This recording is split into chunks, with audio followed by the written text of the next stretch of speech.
Sense हो जाता है कि यार कुछ गड़बड़ कहीं चल रही है। तो आखिर क्यों एक्शन नहीं लिया गया उसके अकॉर्डिंग? रिया ने सुसाइड के कुछ ही दिन पहले मर्डर के कुछ दिन पहले ही वो फ्लैट छोड़ा था। ना तो उनकी जीभ बाहर थी, ना उनकी आंखें बाहर थी, वो उंगली मूव कर रही है। उनकी नजरों में देख सकते हैं आप सुशांत सिंह राजपूत की कि ये बुरा फील कर रहे हैं। तो जब उनका अकाउंट अब कोई ऑपरेट नहीं कर रहा है तो वो फॉलोअर कम कैसे होगा? इन केस ऑफ मर्डर चीजें सीधी सीधी नहीं होती हैं।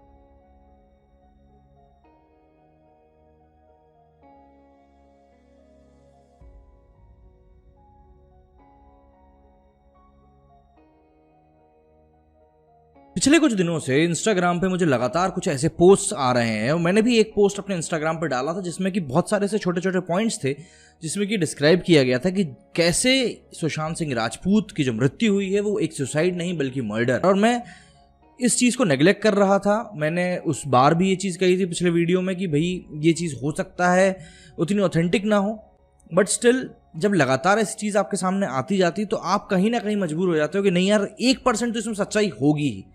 तो मैंने सोचा कि एक बार उसको कॉमन सेंस के बेसिस पे आप लोगों के साथ डिस्कस करके देखते हैं। सिर्फ कॉमन सेंस की बात कर रहे हैं। मैं नहीं बोल रहा कि मैं कोई बहुत बड़ा डॉक्टर हूँ या बहुत ज़्यादा बड़ा इन्वेस्टिगेटर हूँ, मैं कुछ नहीं बोल रहा। सिर्फ कॉमन सेंस की बात करते हैं। इसके अलावा तो बात आप छोड़ ही दीजिए, क्योंकि कॉमन सेंस ये तो बहुत कॉमन सी चीज़ है ना। आप और मैं दोनों एक कॉमन ग्राउंड पे आके इस बारे में बात कर सकते हैं। कुछ बहुत सी कॉमन सी चीज़ें हैं जो मैं आप लोगों के सामने लेके आया हूँ, जो शायद प्रूफ भी हैं और फैक्ट भी हैं कि ये सुसाइड नहीं बल्कि प्री प्लान्ड मर्डर है। देखिए, सबसे पहली बात, जैसे ही सुशांत सिंह राजपूत की मृत्यु की खबर आई पूरे मीडिया में एक खबर चलने लगी, वो ये कि सुशांत सिंह राजपूत ने डिप्रेशन के कारण सुसाइड कर लिया। अब आप इस बात को यूं समझिए कि भाई जब कोई सुसाइड नोट मिला नहीं है, पुलिस इन्वेस्टिगेशन कंप्लीट हुई नहीं है, चलिए कुछ भी खबर पुलिस की तरफ से ही बाहर नहीं है, इन्वेस्टिगेशन तो छोड़ देते हैं, पोस्टमार्टम हुआ नहीं है, तो फिर आप कैसे कंक्लूजन दे सकते हो कि ये डिप्रेशन के कारण हुआ है? कहाँ से दे सकते हो? किसी और ने आके कहीं इनको इनपुट दिया था? क्या हुआ था? किसी को कुछ नहीं पता है। हाँ, बाद में ज़रूर ये खबरें बाहर आई कि भैया मुकेश भट्ट ने ऐसा रिया चक्रवर्ती को कहा था कि भाई तुम वो फ्लैट छोड़ दो क्योंकि मैं उसके अंदर एक डिप्रेशन के लक्षण देख रहा हूँ, जो कि परवीन बॉबी में भी थे। ये सब बातें बाहर आई। तो जब कुछ ही लोगों को ये चीज़ पता थी तो ये चीज़ मीडिया को कैसे पता चली कि भाई सुशांत सिंह राजपूत जो था वो डिप्रेशन में था? ये बात बहुत ज़्यादा सोचने वाली है और इस बात पे मुझे ऐसा लगता है कि शायद सभी लोग गौर, हम जैसे जो लोग हैं वो जरूर गौर कर रहे हैं, पर जिन लोगों को गौर करना चाहिए वो लोग गौर नहीं कर रहे हैं। इसके बाद एक और बहुत ही कॉमन सा फैक्ट है, केदारनाथ अगर आप लोगों ने मूवी देखी होगी तो आप लोगों को एक चीज़ अच्छे से पता होगी कि उस मूवी में उन्होंने पीठ पे लाद के जो श्रद्धालुओं को लेके जाते हैं मंदिरों तक, पूरा ट्रैक कंप्लीट कराते हैं, वो वाला किरदार उन्होंने निभाया था। और उसकी प्रैक्टिस के लिए उन्होंने जिम में एक पर्टिकुलर काइंड ऑफ एक्सरसाइज भी करी थी, जिसके कारण उनके शोल्डर, फोर आर्म्स और हैंड्स वगैरह बहुत ज़्यादा मजबूत हुए थे, जिससे कि वो बहुत ज़्यादा वेट उठा पा रहे थे। ये एक प्रूवन फैक्ट है, आप गूगल चाहे कर सकते हैं, आपको इमेजेस मिल जाएंगी, मैं भी यहाँ पे डाल रहा हूँ। तो अब देखिए, आपको अगर साइकिल चलाना अच्छे से आती है तो आप जानबूझकर, चाहकर आप साइकिल से गिर नहीं सकते कि भाई मैं साइकिल चलाते चलाते गिर गया। नहीं, ये जानबूझ के नहीं कर सकते। वैसे ही एक स्विमर, अगर आपको पानी में फेंक दिया जाए और आपको बहुत अच्छे से स्विमिंग आती है तो आप चाह के भी डूब नहीं पाओगे अनटिल एंड अनलेस कोई एक्सटर्नल फोर्स आपको लगाई जाए। ठीक उसी तरह जब आपके गले में फंदा डला हुआ है और आपके हाथों में, आपके बाजुओं में इतनी ताकत है कि आप अपने वजन को उठा के खींच सकते हो, ऊपर ले जा सकते हो, तो ये कहीं से कहीं तक पॉसिबल नहीं हो सकता कि आप अपनी बॉडी को ना खींचो और बेसुध सिर्फ अपने आप को हैंग कर दो। ये पॉसिबल नहीं हो सकता। बट इस पॉइंट की तरफ भी मुझे ऐसा लगता है कि लोग ध्यान नहीं दे रहे हैं। और सबसे जो इंटरेस्टिंग फैक्ट है फांसी लगाने वाली, सबसे इंटरेस्टिंग फैक्ट जो मुझे लगा है, आप सभी को पता होगा, ये एक बहुत कॉमन सी चीज़ है कि जब फांसी किसी को दी जाती है तो उसके चेहरे पर कपड़ा ढक दिया जाता है। क्यों ढांका जाता है? क्योंकि सबसे पहले तो गर्दन की हड्डी टूट जाती है, जीभ बाहर आ जाती है, आंखें बाहर आ जाती हैं, मुंह से सलाइवा बाहर आता है, झाग बाहर आता है। ये बहुत कॉमन सी चीज़ है, इसीलिए मुंह पे कपड़ा ढका जाता है, जो हम मूवीज में भी देखते हैं। हम सिर्फ कॉमन सेंस की बात कर रहे हैं। बट सुशांत सिंह राजपूत की मृत्यु की जो पिक्स आई थी, जिस भी व्यक्ति ने वो एक बहुत गलत काम किया था, लेकिन उस कारण से जो चीज़ें सामने आई उसमें हम साफ देख सकते थे कि ना तो उनकी जीभ बाहर थी, ना उनकी आंखें बाहर थी, ना उनकी गर्दन पे भी एक सिंपल सा निशान था। कोई ये सब बहुत वो नहीं था, सिर्फ एक सिंपल सा रस्सी का निशान था, पतला सा। इसके बारे में भी मैं बात करने वाला हूं। तो आखिर ये सब चीजें क्यों नहीं हुई? ये सोचने वाली बातें हैं, और इस बारे में क्यों नहीं सोचा जा रहा है ये समझ में नहीं आ रहा। बहरहाल ठीक है, ये सब बातें भी मैंने मान ली। उसके बाद जिस कमरे में सुशांत सिंह राजपूत ने सुसाइड के लिए, सो कॉल्ड सुसाइड के लिए फंदा लगाया था, उस कमरे की डुप्लीकेट की या की मिसिंग थी। अब जो उस घर के लोग थे उन्होंने क्या किया, उन्होंने पहले दरवाज़ा तोड़ने की कोशिश करी, उनसे दरवाज़ा नहीं टूटा, फिर उन्होंने इत्मीनान से चाबी बनवाने वाले को लेके आया, उन्होंने चाबी बनवाई। पुलिस को इत्तला करने की किसी ने सोची भी नहीं है अभी तक, ठीक है ना। जब आपको पता है, सबको पता था बाय द वे कि वो बंदा डिप्रेशन में है और वो कुछ गलत कदम उठा सकता है, क्योंकि कुछ एक रात पहले ही शायद उनके दोस्त भी उनके साथ थे। तो ये सब चीज़ जब सबको पता है कि वो बंदा डिप्रेशन में है, तो पुलिस को क्यों तुरंत नहीं बुलाया गया? और पुलिस को कब बुलाया गया? चाबी वाला आ गया, उसने चाबी से ताला खोल दिया, उसकी बॉडी को नीचे उतार लिया गया, उसके बाद पुलिस को बुलाया गया। तो पुलिस को बुलाने में इतनी देर क्यों की गई? ये भी सोचने वाली बात है। लेकिन बस बात वही है ना कि हम, आप और मैं ही मिलकर इन चीज़ों की तरफ देख रहे हैं, पर ये तो प्रूवन फैक्ट्स हैं जो सामने दिख रहे हैं। कोई बड़ी इन्वेस्टिगेशन नहीं चाहिए इसके लिए, तो प्रूवन फैक्ट्स हैं जो हमको सामने दिख रहे हैं यार। मतलब आप इतना लेट क्यों कर रहे हो? जब आपको सेंस हो जाता है, एक ह्यूमन एक इंट्यूशन होता है, आपको एक सेंस हो जाता है कि यार कुछ गड़बड़ कहीं चल रही है, तो आखिर क्यों एक्शन नहीं लिया गया उसके अकॉर्डिंग? ठीक है, चलिए अब रिया की बात करते हैं। रिया का मुकेश भट्ट, महेश भट्ट के ऊपर से भी बहुत सारा नाम आया, उनकी पुलिस इंटरोगेशन भी हो चुकी है, उन्होंने स्टेटमेंट भी दे दिया है। रिया ने सुसाइड के कुछ ही दिन पहले, मर्डर के कुछ दिन पहले ही वो फ्लैट छोड़ा था। कुछ ही दिन पहले क्यों छोड़ा? चलिए ठीक है, एक बार के लिए मैं ये बात मान भी लेता कि चलिए ठीक है, कुछ ही दिन पहले छोड़ा, कुछ बात हो गई होगी, बट जब बाद में ये बात सामने आई कि मुकेश भट्ट ने उसको वार्न किया था कि वो डिप्रेशन में जा रहा है, वो सुसाइड कर सकता है, और फिर महेश भट्ट ने भी अपने बयानबाजी सब करी, जो भी बात, उनकी फ़ोटोज़ जो पुरानी वायरल हुई थी वो सब फोटोज़ दोबारा सामने आई, तो सवाल ये निशान खड़ा होता है कि आखिर मृत्यु के, सुशांत भाई साहब की मृत्यु के कुछ ही दिन पहले क्यों वो उस घर को छोड़ के गई? ऐसा क्या कारण था? क्या उनको कुछ पहले से पूर्वाभास हो गया था? कुछ आकाशवाणी उनको हो गई थी जो उनको चीज़ें कुछ पता चल गई थी, और कुछ पता चल गई थी तो उन्होंने मदद करने की कोशिश क्यों नहीं की?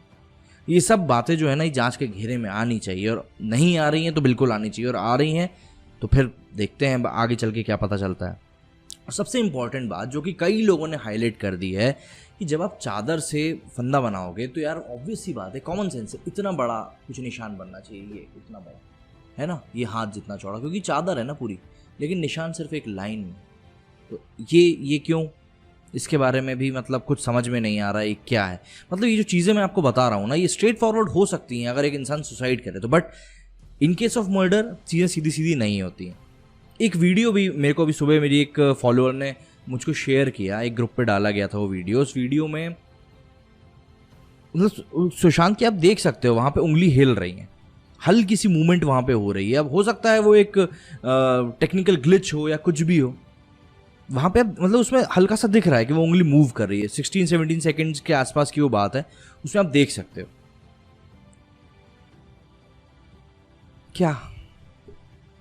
और फिर सबसे डिवास्टेटिंग थिंग जो मेरे को लगी, वो इनकी जो मैनेजर थे दिशा सालियान, इन्होंने इनकी मृत्यु के कुछ 6 दिन पहले ही सुसाइड किया था। अब यार वो तो एक मैनेजर थी ना, उनका तो मूवीज से कोई सरोकार था नहीं, ऐसा भी नहीं था कि उनको काम नहीं मिल रहा था, और काम अगर यहाँ नहीं मिल रहा था उनको कहीं ना कहीं और मिल जाता, क्योंकि वो एक एम्प्लॉई थी, नॉट अ एम्प्लॉयर। एम्प्लॉई थी, वो कहीं और भी जाती तो उनको नौकरी मिल जाती। फिर 6 दिन पहले उन्होंने क्यों सुसाइड किया, और उसके कुछ टाइम पहले उनके 2 और दोस्तों ने सुसाइड किया था। तो ये क्या मतलब, वो कौन सा गेम आया था, ब्लू व्हेल गेम टाइप का कुछ चल रहा है?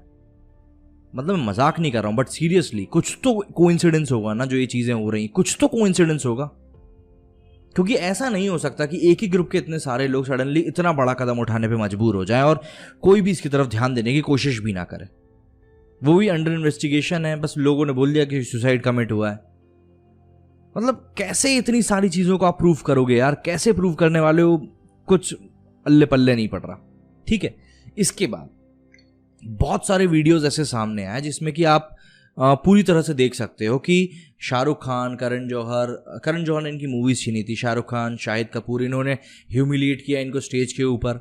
शाहिद कपूर का तो एक डांस वाला वीडियो भी आया जिसमें इन्हें ह्यूमिलिएट किया। आप देख सकते हो साफ साफ उनकी नज़रों में देख सकते हो आप सुशांत सिंह राजपूत की कि ये बुरा फील कर रहे हैं, बट ही इज स्टैंडिंग, वो लड़ रहा है वहाँ पे खड़े होकर उन लोगों के सामने स्टेज पे, वो इमेज को बचाने की कोशिश कर रहा है, वो वहाँ पे लड़ रहा है उन लोगों के साथ। ये सब बॉडी लैंग्वेज के साइंस होते हैं। आप किसी भी बॉडी लैंग्वेज एक्सपर्ट के पास जाएंगे तो वो बता सकता है कि उस बंदे की जो पूरी बॉडी लैंग्वेज है वो भी क्या कह रही है। एक कॉमन इंसान वो चीज़ देख के समझ सकता है यार। डीजे ब्रावो के साथ वाला जो वीडियो आया था जिसमें वो डांस कर रहे हैं उनके साथ, आप उसमें देख के उनकी बॉडी लैंग्वेज देख के बता सकते हो कि उस बंदे को कितना बुरा फील हो रहा है उस टाइम। आलिया भट्ट, शाहिद कपूर ने मिलकर उनको साइड में कर दिया एंड दे बोथ कंटिन्यूड। मतलब ये सब चीज़ें गौर करने लायक है। मैं आपको बस इतना बता रहा हूँ, ये सब फैक्ट्स हैं और कोई इधर उधर की बातें नहीं कर रहा हूँ। जो सामने दिख रही चीज़ें हम सिर्फ उसकी बात कर रहे हैं। और फिर ये सब भी छोड़ दीजिए, सबसे कॉमन चीज़ें। अब देखिए, जब सुशांत सिंह राजपूत की मृत्यु हुई तो इंस्टाग्राम पे उनके फॉलोअर्स कितने थे? 6731, ठीक है, 6731। इसके बाद जब उसके ऊपर रिमेंबरिंग वाला वो आ गया था, टैग आ गया था रिमेंबरिंग वाला, in the memory of Sushant Singh Rajput, उसके बाद उनके फॉलोअर घट के कितने हुआ? 6696। तो जब उनका अकाउंट अब कोई ऑपरेट नहीं कर रहा है तो वो फॉलोअर कम कैसे हो गए? इसकी तरफ भी कोई ध्यान नहीं, क्योंकि बहुत छोटी सी चीज़ लगती है लोगों को ये। अपार्ट फ्रॉम दैट, उन्होंने गेम खेला 9:30 बजे, है ना, गेम खेला। इसके मतलब कोई बंदा इतना बड़ा कदम उठाने के पहले गेम खेलेगा कि नहीं यार मुझको ये लेवल पास करना है, मुझको ये स्टेज क्रॉस करना है, या नहीं थोड़ा सा रिफ्रेश हो लेता हूँ उसके बाद जाऊँगा? ये ऐसा होता है क्या? मतलब जो इंसान सबसे ज़्यादा डिप्रेशन में हो वो तो सोचने का काम करता है यार, खेलने का काम तो बिल्कुल भी नहीं करता वो कहीं से कहीं तक। तो फिर ये सब क्या चीज़ें हैं? ये भी चलिए छोड़ दीजिए। जूस पीता है बंदा, तो क्या मरने के पहले क्या इंसान ये सोचेगा कि नहीं यार मैं अपनी बॉडी को थोड़ा सा तंदुरुस्त कर लूँ, थोड़ा सा जूस वगैरह पी लूँ और ये और वो? ये सीरियसली ये कुछ ऐसी बातें हैं जो हम सबके सामने हैं, बट क्या है ना कि हम लोग एक डिनायल में जी रहे हैं। क्यों? क्योंकि आजू बाजू ऐसा माहौल बना दिया गया है कि वो भाई साहब, हमारा जो एसएसआर था, हमारा भाई था, वो डिप्रेशन में था, ऐसा एक माहौल बना दिया गया जिससे कि क्या हुआ, पूरा एक माइंड डाइवर्ट हो गया पब्लिक का कि यार वो एक क्या कहना चाहिए, एक सुसाइड था वो तो डिप्रेशन के कारण। मतलब एक ये भी खबर आई है कि वहाँ पे जब आप जाके कमेंट कर रहे हो सुशांत सिंह की जो पुरानी पोस्ट हैं इंस्टाग्राम पे, उस पर जाके आप पोस्ट कर रहे हो जब कि भाई सीबीआई इंक्वायरी वाला जो आप पोस्ट कर रहे हो, हैशटैग डाल रहे हो, तो वो कमेंट्स डिलीट हो रहे हैं। तो द थिंग इज़ कि वो कमेंट्स कौन डिलीट कर रहा है? अगर ये खबर सच है तो कौन डिलीट कर रहा है ये सब चीज़ें? मतलब ये सब चीज़ें सोचने वाली, और हम सबको सोचना भी चाहिए, क्योंकि देखिए धीरे धीरे क्या हो रहा है, मैं ये देख रहा हूँ यार, ये मूवमेंट जो है ना कम होती जा रही है। ये मूवमेंट कम नहीं होनी चाहिए। अभी देखिए ये जो मूवी रिलीज ऑनलाइन होने की बात हुई है, ये भी इसी के मद्देनजर हुई है। मतलब उस बंदे को जो रिस्पेक्ट का वो हकदार था, वो रिस्पेक्ट उसको उसकी मौत के बाद भी नहीं दी जा रही है। अगर खुदा ना खास्ता, भगवान ना करे, सलमान खान की अगर मौत हुई होती तो क्या उसकी मूवी ऑनलाइन रिलीज होती? सोचने वाली बातें हैं ना ये सब। तो प्लीज़ ज़रा सोचिएगा, और अगर आप भी मेरी इन बातों से एग्री करते हो तो प्लीज़ ये बात सब तक फैलाओ, और तब तक फैलाते रहो जब तक कि जो सच है वो निकल के सामने नहीं आ जाता, कॉन्क्लूसिव सच सामने निकल के नहीं आ जाता। तो प्लीज़ मेरे साथ बने रहें इस मूवमेंट में, और भी कई सारी जो भी चीज़ें सामने आती जाएंगी वो मैं आप लोगों के सामने लाता जाऊँगा, क्योंकि अभी बहुत बहुत कुछ करना बाकी है यार, बहुत कुछ करना बाकी है, और हम लोग करेंगे। ये सब फैक्ट्स हैं जो हमारे सामने आए हैं, प्रूफ्स हैं जो हमारे सामने आए हैं। कोई किसी को बहुत बड़ा दिमाग नहीं चाहिए इन चीज़ों को समझने के लिए। You just need common sense. आज की वीडियो में बस इतना ही। जय हिंद, जय भारत।